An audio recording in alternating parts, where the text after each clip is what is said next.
ఇంకోటండి ఇప్పుడు 'కేవీ రెడ్డి' గారు ఇబ్బందికర పరిస్థితుల్లో కూడా ఆయన హెల్ప్ చేశారంటారు.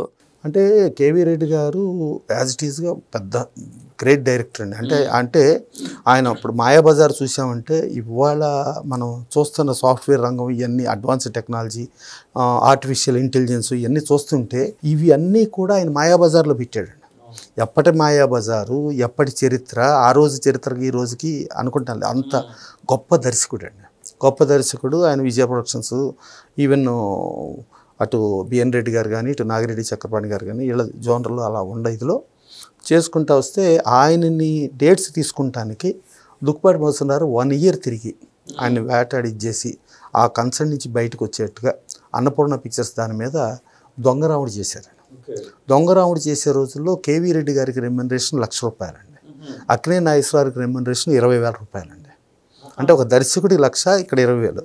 ఆ ఇదిలో చేసి అది 6 లక్షల్లో సినిమా తీసేస్తానని చెప్పి అనుకోకుండా అది 6,25,000 బడ్జెట్ అయింది. 6,25,000 బడ్జెట్ అయినందుకు ఆ ₹25,000 కేవీ రెడ్డి గారు పెట్టుకున్నాడు. అంత సిస్టమేటిక్, అంత డిసిప్లిన్. అంటే అనుకున్న దానికన్నా ఎక్కువైందని. ఎక్కువ ఆయన బడ్జెట్ 6 అని చెప్పి 6 కంటే ఎక్కువ అయితే దీని రెస్పాన్సిబిలిటీ డైరెక్టర్గా నా మీద. అంటే he's the captain of the ship. Total ఖర్చుకి మొత్తానికి మూలం దర్శకుడు.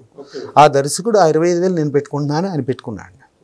పెట్టుకుని అలాంటి సిస్టమేటిక్ ఉన్న కేవీ రెడ్డి గారు తర్వాత ఉమాచండి గౌరీశంకర్ కథ ఇంకా రిజీస్ కొంచెం ఫైనాన్షియల్గా ఇబ్బంది ఉండి ఒక కొడుకుని అమెరికా పంపించే పరిస్థితి ఉంటే ఆ ఇదిలో ఉంటే రామారావు గారు ఆయన్ని అదే నేను చెప్పాను సీతారామ కళ్యాణంలో జరిగినా కూడా రామారావు దగ్గర ఒక కుర్చీ ఉంటుందండి. ఆ కుర్చీ అలాగే ఉంటుంది. ఆ కుర్చీ ఇంకెవరు కూర్చుంటానికి లేదండి. ఆ కుర్చీలో కూర్చునే అర్హత ఒక కేవీ రెడ్డి గారిది. ఇంట్లోనా? ఇంట్లో ఆ కుర్చీ ఎప్పటికీ ఉంది, ఇప్పటికీ కుర్చీ ఉందండి. ఉందా? అదే కుర్చీ ఉంది. తర్వాత మనకు అప్పుడు ఇక్కడ సిల్వర్ జూబ్లీ చేసినప్పుడు కూడా మ్యూజియంలో అప్పుడు ఆ కుర్చీ పెట్టారండి. సో అది కేవీ రెడ్డి గారికి మాత్రమే లెక్క. సో అట్లాంటి కేవీ రెడ్డి గారిని గురుగారు మీరు సినిమా చేయాలి. నేను ఈ వయసులో సినిమా చేయటం ఏంటంటే ఆయనతో సినిమా చేయాలంటే ఏమైపోతారో అనే దగ్గర అందరూ కొంచెం దూరం జరిగిన పరిస్థితిలో ఉంటే అప్పుడు లేదు మీరు చేయాలి. సరే అంటే నేను ఒకవేళ మీరు ఏదైనా చేయలేని ఇదిలో అంటే నేను హెల్ప్ చేస్తాను, పక్కన మీ శిష్యుడిగా నేను ఉంటాను అని చెప్పి అనుకుని ఒక సినిమా అనుకుని ఆయనకి ఎంత అవసరమో దానికి 4 రెట్లు ఎక్కువ ఇచ్చి, అది సహాయము అనేది డబ్బుగా ఇస్తే ఆ సహాయం అంటే గురువుకి సహాయం చేసామంటే అది కరెక్ట్ కాదని ఆయనకి సినిమాగా 4 రెట్లు ఎక్కువ ఇచ్చి ఒక రెమ్యునరేషన్గా ఇచ్చినట్టుగా చేస్తూ ఆయన సమస్యను క్లియర్ చేసి ఆయనకి సినిమా ఇచ్చేసి చేయటం జరిగిందండి. చేయటం జరిగిన దాంట్లో ఒక ఆబ్లిగేషన్ అడిగాడు.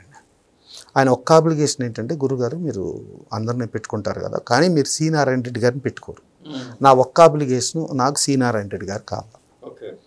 సో సి నారాయణ రెడ్డి గారు ఇవాళ తెలంగాణ ఆంధ్ర ఇవన్నీ మాట్లాడుతున్నారండి. అసలు తెలంగాణలో ఉండ సాంకేతిక నిపుణులకు కానీ తెలంగాణలో ఉండ వీళ్ళందరికి కానీ హైయెస్ట్ రెస్పెక్ట్ ఇచ్చి పని చేయించిందే ఎన్టీ రామారావు అండి. అట్టా ఆ సినిమాలో సి నారాయణ రెడ్డి గారు సింగిల్ కార్డ్.